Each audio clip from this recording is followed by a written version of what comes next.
Bonjour à tous. Alors aujourd'hui, en fait, je voudrais vous parler de l'imagerie mentale ou le cinéma mental. Je ne sais pas si vous en avez déjà entendu parler. Alors, il m'arrive des fois en fin de séance d'entraînement de prendre la personne et de lui faire de l'imagerie mentale. Alors, en quoi consiste ce cinéma ou de l'imagerie mentale? En fait, ça consiste à simplement faire croire à son subconscient qu'un projet se réalise. En fait, le but, c'est de visualiser dans sa tête des scènes imaginaires. Ces images sont des projets qu'on va présenter au subconscient pour obtenir leur réalisation. Alors, naturellement, il y a des moments appropriés pour le faire. Ça sera plutôt au réveil ou le soir, avant de dormir. Et pourquoi pas pendant un moment où on veut méditer ou se relaxer. Donc, il faut que les images qu'on a dans la tête soient nettes et claires. Il faut vraiment y croire pour que les projets en fait y arrivent, enfin aboutissent. Et en fait, grâce à cette méthode, tout devient possible. Donc, à chaque fois qu'on va dormir ou qu'on se réveille, c'est vraiment une occasion pour nous qui nous est offerte en fait pour conduire, le subconscient à réaliser en fait ces projets-là.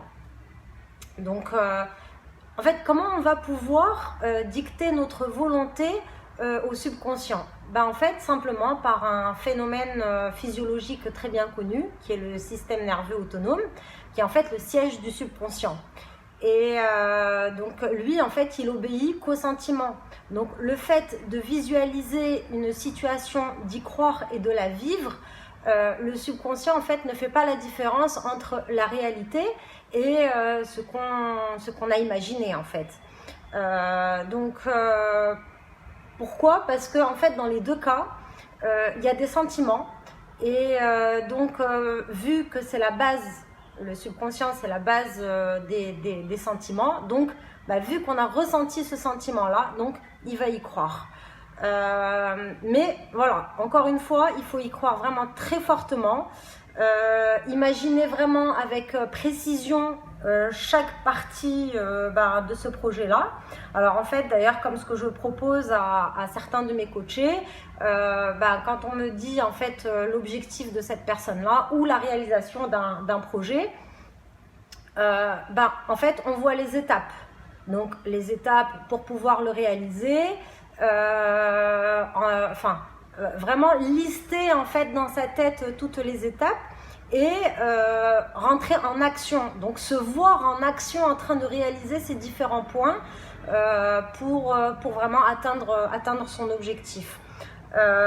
Donc en fin de compte, ces désirs, ils peuvent vraiment devenir réalité. Et d'ailleurs, dans le monde du sport, cette technique du cinéma mental ou de l'imagerie mentale a été utilisée auprès de champions.